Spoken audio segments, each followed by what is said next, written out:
진리에 이르는 길을 시작하겠습니다. 이번 시간에는 우선 고점을 형성하는 요인을 살펴보도록 하겠습니다.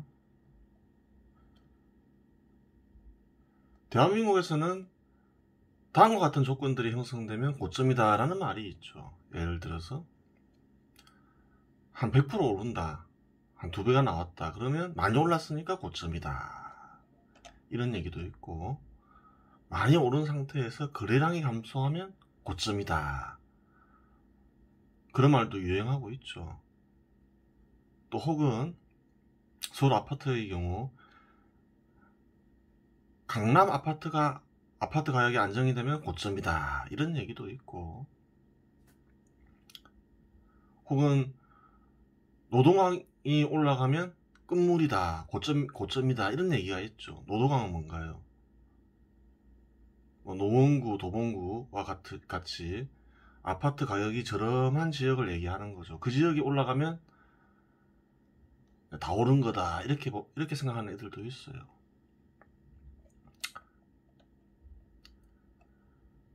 한 100% 오르면 다 오른 건가요? 한 2배가 오르면 다 오른 건가요? 부동산 균형 가격의 법칙에 따르면 그런 건 없죠. 그래요. 100%가 오르든 200%가 오르든 그래요. 1년간 부동산 투자 수익이 증가하면 계속 올라갈 수 있죠. 마찬가지로 연이자율이 하락하면 계속 올라갈 수가 있는 거예요. 부동산 균형 가격의 법칙에 따르면 2배 올랐다 해서 꼭지라는 보장은 없어요. 마찬가지로 3배 올랐다 해서 꼭지라는 보장도 없는 거예요. 그래요.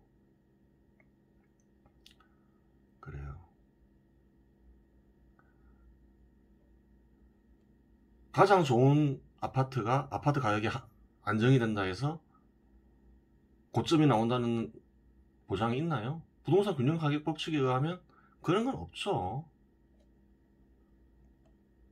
또 부동산 가격은 등급에 의해서 결정될 수 있다고 말씀을 드렸죠. 등급에 입각해서 볼 때도 가장 좋은 아파트 가격이 안정이 된다 해서 꼭지라는 보장은 없는 거죠. 없는 거예요. 마찬가지로 가장 낮은 등급의 아파트가 올랐다 해서 꼭지라는 보장이 있나요? 부동산 균형 가격 법칙에 입각할 때 그런 건 없는 거죠. 상품 등급별 가격의 법칙에 따를 때도 그런 건 없는 거죠. 그런 건 없는 거예요. 과학적인 지식이 아니에요. 마찬가지로 거래량이 감소한다 해서 꼭지라는 보장이 있나요? 없다는 거예요. 그래요. 마찬가지 이유죠.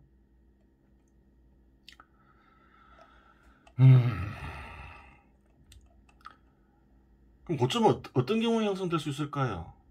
부동산 균형 가격 법칙을 보면 1년간 부동산 투자 수익이 급감하면 어떨까요? 부동산 균형 가격이 안정될 수 있겠죠. 혹은 하락할 수 있겠죠. 또 어떤 경우가 있나요? 연이자율이 급등을 하면 부동산 가격이 안정되거나 하락할 수 있겠죠. 그래요.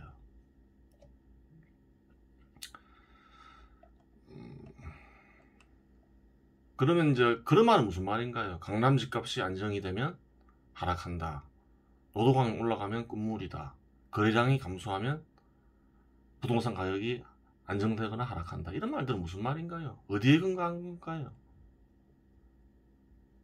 경험과 바람에 근거한 거죠. 그렇게 되길 원하는 거죠. 그래요. 과학적인 분석은 아닌 거예요.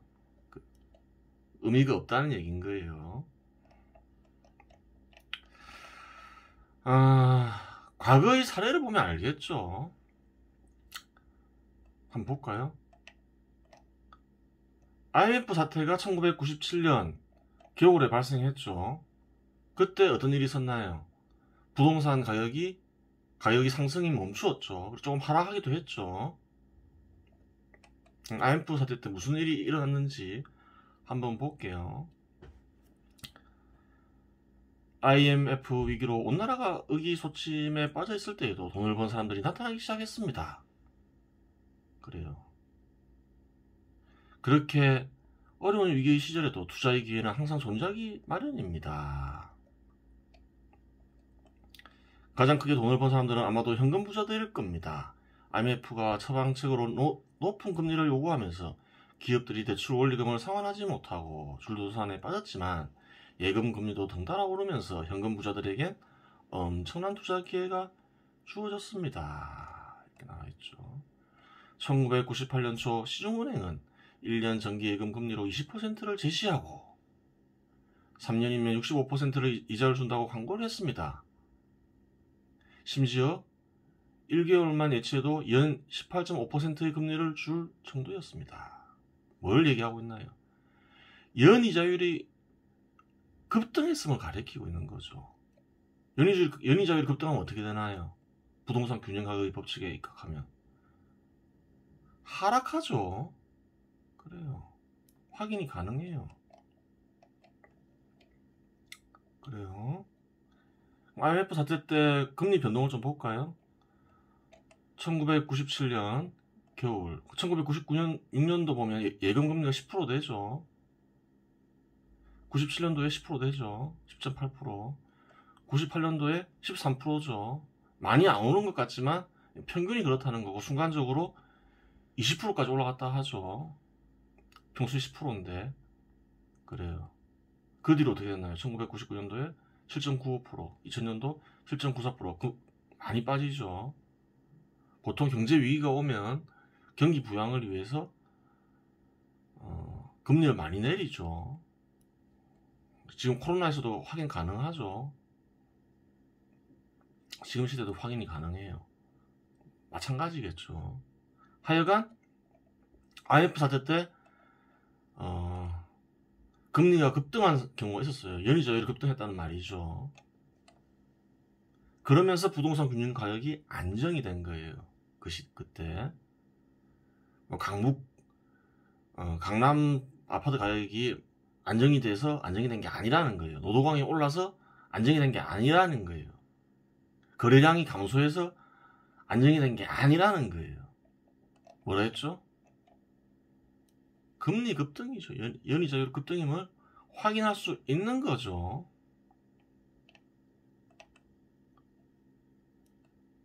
마찬가지로 지금 시대에도 연이자율이 급등하면 국가적인 위기가 와서 연이자율이 급등하면 어떤가요?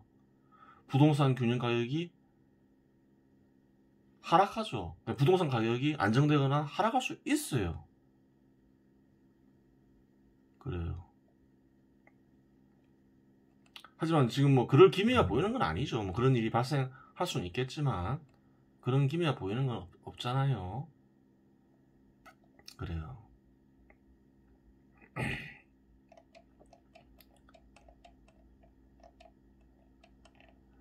그리고 또 언제 부동산 가격이 안정이 됐나요? 서브프라임 모기지 사태가 일어났죠. 2008년 여름에. 그때 이제 부동산 가격이 안정이 되면서 장기간 오르지 않았죠. 한 긴 기간 안정이 됐죠. 한 6년간, 6, 7년간 안정이 된 거죠. 그래요. 그때 한번 볼까요? 예금금리가 2006년도에 4.5%, 2007년도에 5.17%, 2008년도에 5.87%. 좀 올랐죠. 2009년도에 3.48%, 2010년도에 3.86%. 그래요. 근데 서브프라임 모기지 사태 때는 IMF 때처럼 그렇게 많이 뛰진 않았죠. 많이 오르진 않았어요. 그리고 그 뒤로 금리가 많이 내렸죠. 같은 원리인 거죠. 경제 위기 뒤에는 금리를 많이 내리죠. 이때는 왜 그렇게 많이 뛰지 않았을까요? 서브프라임 모기지 사태는 해외에서 터진 위기였죠. 대한민국도 힘들었겠지만 직접적으로 큰 어떤 문제가 생긴 건 아니었던 거죠. 그래요. 그래서 생각만큼 금리가 많이 튀진 않았어요. 근데 이거 보세요. 김대중 대통령 때는, 김대중 정부 때는 73%가 올랐죠. 이명박 때는, 정부 때는 마이너스 13%였죠. 하락했죠. 장기간 오르지 않았죠. 그건 왜 그런가요?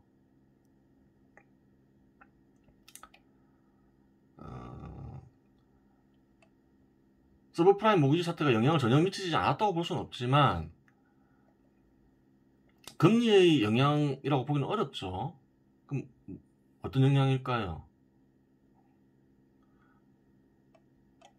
2000년과 2010년 사이에 서울에도 아파트가 많이 보급이 됐죠. 그래요.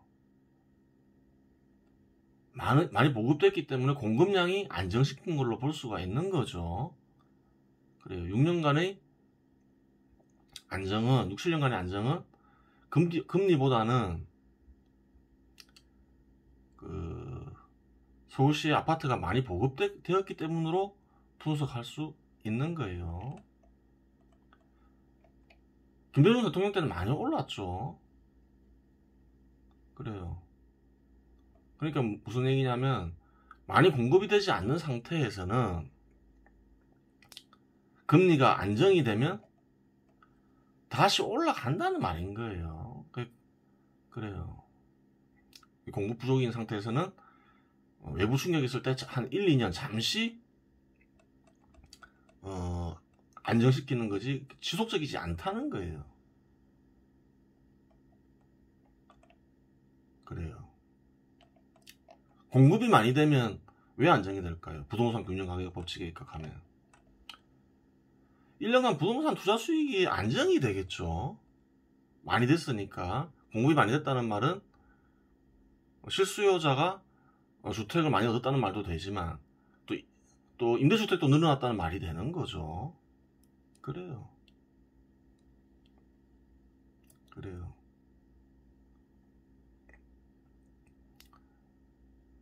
그러면 IMF 때 안정이 되고 서브프라임 이후에 안정이 된 원인은 뭔가요?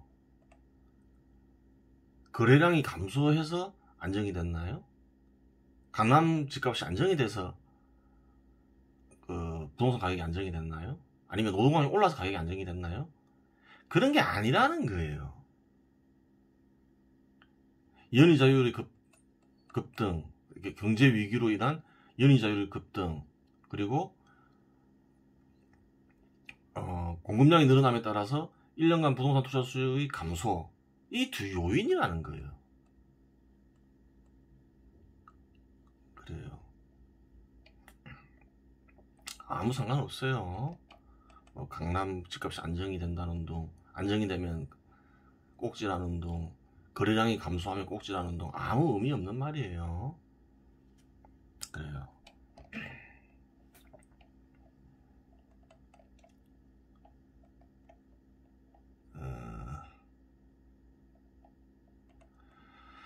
그러면 어떤가요?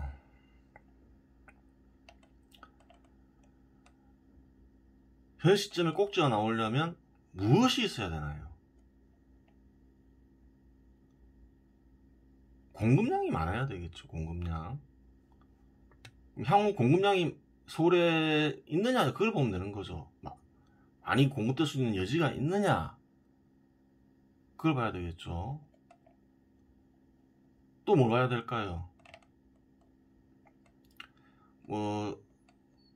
대한민국의 경제 위기가 와서 연이자율이 급등할 여지가 있느냐, 이걸 보면 되는 거죠. 근데 현재 대한민국에서 연이자율이 급등할 가능성은 없죠. 없어요. 그리고 또 뭐라 했어요? 연이자율 때문에 하락하면 매수 타이밍인 거죠. 공급량이 없는 상태에서 연이자율이 하락하면 장기간 하락할 수 없다 했죠. 기껏해야 한번 1, 2년 안정되겠죠. 그래요. 연이자율은 사실은 무시해도 돼요.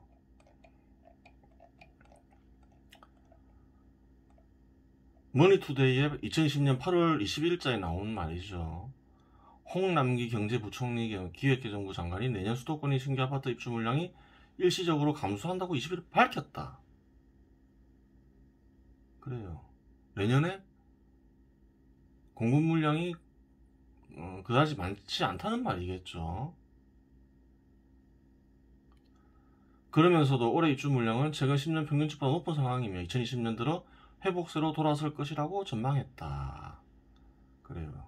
내년에는 신규 아파트 입주 물량이 많지가 않아요. 그래요. 반밖에 안 되는 모양이죠. 그래요. 내후년이나 돼야지 공급량이 조금 늘어난다고 하죠. 그래요. 공급량도 없는 거예요. 그래요. 정부에서 뭐라 했어요? 정부도 물론 공급 대책을 안 내놓을 수가 없는 거죠. 안 내놓을 수가 없는 거예요. 그 대책을 내놨겠죠. 그래요. 한번 볼까요?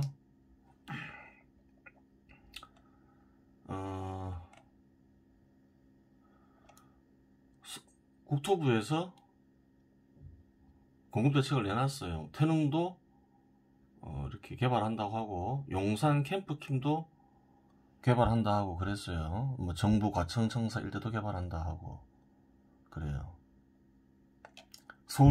서울이거나 서울하고 인접한 지역인 거죠. 그래요.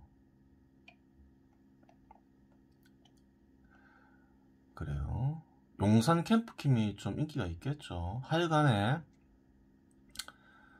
뭐 그런 거 다 합쳐봤자 3만 채도 안 돼요. 그리고 이것들이 뭐 내년에 보급되고 내후년에 보급되고 그런 것도 아닌 거죠. 그래요. 얼마 되지도 않아요. 별 의미가 없는 거죠. 의미가 없어요. 또 공급을 해도 또 어떤가요? 공공주택을 짓겠다는 거죠. 그나마 그러한 것들을 그러한 지역의 아파트를 만들어서 공급하면 효과는 있겠죠. 근데 뭘 만든다 했나요? 공공주택을 만든다 그랬죠. 공공주택을 사람들이 싫어하죠. 싫어하는 것을 공급하겠다는 거예요. 그럼 어떻게 될까요? 그렇게 효과가 크진 않겠죠. 효과가 있긴 있겠지만 대한민국 국민들, 서울 시민들이 원하는 주택이 아니죠. 그래요. 한번 볼까요? 노컷뉴스에 2020년 8월달에 나온 말이에요. 더불어민주당 정청래 의원은 4일 자신의 지역구인 마포에 공공임대주택을 짓겠다는 정부 발표와 관련해 여기에 또 임대주택을 지어야 합니까? 이런 방식은 아니다라고 강력 반발했다. 정청래 의원은 국회의원은 집권당 국회의원이죠. 정부 발표에 반대한 거죠. 임대주택 짓지 말라고 한 거죠. 왜 그런 말 했어요? 지역 주민들이 싫어하니까 그렇겠죠. 그래요. 민주당 소속 김종천 과천시장도 성명을 내고 과천정부청사를 공공택지로 개발하겠다는 정부 방침에 항의했다. 짓지 말라는 거죠. 왜? 선거로 당선돼야 되는데 지역 주민들을 싫어하는 일을 할 수가 없잖아요. 정청래 의원은 이날 자신의 페이스북에서 의원총회에서 한마디 했다. 주민들이 항의 목소리를 듣고 기사를 통해 알았다. 주민들이 항의한다고 하는 거죠. 마포구청장도 저도 아무것도 모른 채 발표되어 당황스럽다. 상암동 주민들이 항의가 빗발치고 있다고 말했다. 그래요. 급하지가 않은 거예요. 지금 얼마나 시급한 문제인지를 아직 인식하지 못하고 있다는 거예요. 그리고 안정화시키려면 그래요. 서울 시민들이 필요로 하고 좋아하는 아파트를 많이 보급을 해야 되겠죠. 다 싫어하는 공공주택을 보급을 하면 어떻게 했어요? 공급 효과가 많이 떨어지겠죠. 또 싫어하는 거를 지을 수 있다는 보장도 없잖아요. 주민들이 반대하는데. 공급 안 하겠다는 말로 들리는 거죠. 그래요. 정신을 못 차리고 있어요. 그래요. 이런 상태인 거예요. 연이자율은 급등할 가능성이 없고, 공급은 안 되고 있고, 공급할 의지도 안 보이죠. 공급을 통해서 주택가격을 안정시키고자 하는 의지도 전혀 없어요. 그냥 신용만 하고 있는 거죠. 그래요. 상승 여력이 어떤가요? 과거의 데이터를 보면 233%까지 올라갈 수 있다 했죠. 지금 한 110% 올라와 있다 했죠. 123%가 남아 있는 거예요. 과거 경험을 토대로 보면. 그래요. 김대중 정부 때부터 올라간 걸로 계산한 거죠. 그래요. 잘 보세요. 박근혜 정부 때부터 올라간 거죠. 한 27% 올라간 거죠. 경실련 조사에 따르면.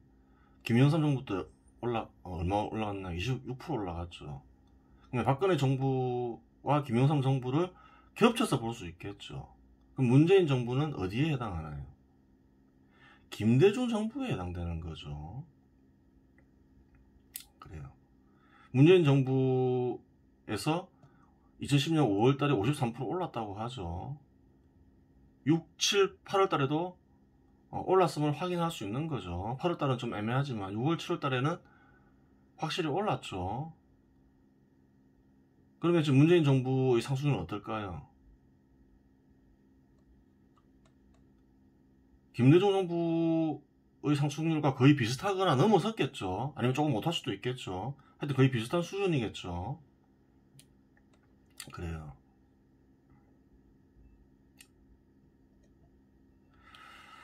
김대중 정부가 아파트 가격 상승을 막을 수 있었을까요? 못 막는다는 거예요. 73%로 끝낸 거는 김대중 정부 때는 아파트 개발을 열심히 했죠. 경기를 부양시키기 위해서. 아파트가 제법 공급이 됐겠죠. 그래요. 그래서 73%로 막은 거라는 거예요. 문재인 정부 시절 때 공급을 했나요? 서울에 공급이 됐나요? 안 됐죠. 2010년에서 2020년 사이에 공급이 안 된 거예요. 만약에 열심히 공급을 했으면 어떻게 됐을까요? 과거 경험을 보면 한 이 정도에서 막을 수가 있었다는 거예요. 계속 공급을 했으면 한 73% 정도에서 막을 수 있었다는 거예요. 근데 공급을 안 했죠. 2010년에서 2020년 사이에. 뭐 운이 없었을 수도 있는 거죠. 한번 볼까요? 저번에 예전에 확인했죠. 서울 아파트 비중이 2000년에서 2010년 사이에는 한 11% 증가했지만 2010년과 2020년 사이에는 3%밖에 증가 안 했다 그랬죠. 거의 보급이 안 된 거죠. 그래요. 과거 경험치를 보면 73% 정도에서 못 막는다는 거예요. 공급을 열심히 했을 때 73% 정도에서 막을 수가 있다는 거예요. 그래요. 공급이 부족해서 올라갈 때 가격 상승을 막을 수 있을까요? 가격을 하락시킬 수 있을까요?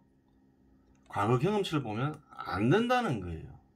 안 된다는 거예요. 노무현 정부 때 94%로 막은 것도 다행인 거예요, 사실은. 노무현 정부 때는 서울시장이 이명박 대통령이었죠. 이명박 대통령이 서울시를 공사판으로 만들면서 그 당시에 뉴타운 한다면서 아파트를 제법 보급했죠. 그래요. 그래서 94% 오른 것에서 끝을 낸 거예요. 근데 문재인 정부 때는 어떤가요? 누가 했었나요? 10년 동안 서울시장으로. 불로소득 싫어하고 서울시 개발 싫어하는 박원순 시장이 있었죠. 그래서 어떤가요? 거의 보급이 안 된 거죠. 이런 상태에서는 답이 안 나온다는 거예요. 그래요. 답이 없어요. 열심히 공급을 하려고 해야 되겠죠. 이것저것 생각하면 안 되는 거예요. 지금 큰일 나는 거예요. 그래요. 뭐 운이 나쁘다면 운이 나쁘다 할 수도 있는 거고, 뭐 이당 저당 따질 필요는 없잖아요. 운이 나쁘다면 나쁠 수 있는 거죠. 문재인 정부에도 예를 들어서 이명박 대통령 같은 사람이 있어가지고 열심히 공급을 했다면 지금보다 나을 수 있었겠죠. 한 73% 정도에서 끝낼 수 있었을 거예요. 하지만 뭐 어쩔 수 없는 거예요. 지금이라도 공급에 열중을 해야 되겠죠. 방법이 없는 거죠. 그 외에는 방법이 없어요. 끝물이 아니라, 그 노무현 정부 정도 위치에 문재인 정부가 있는 게 아니라, 문재인 정부는 김대중 정부의 위치에 있는 거예요. 그래요. 이번 시간 여기서 마치겠습니다.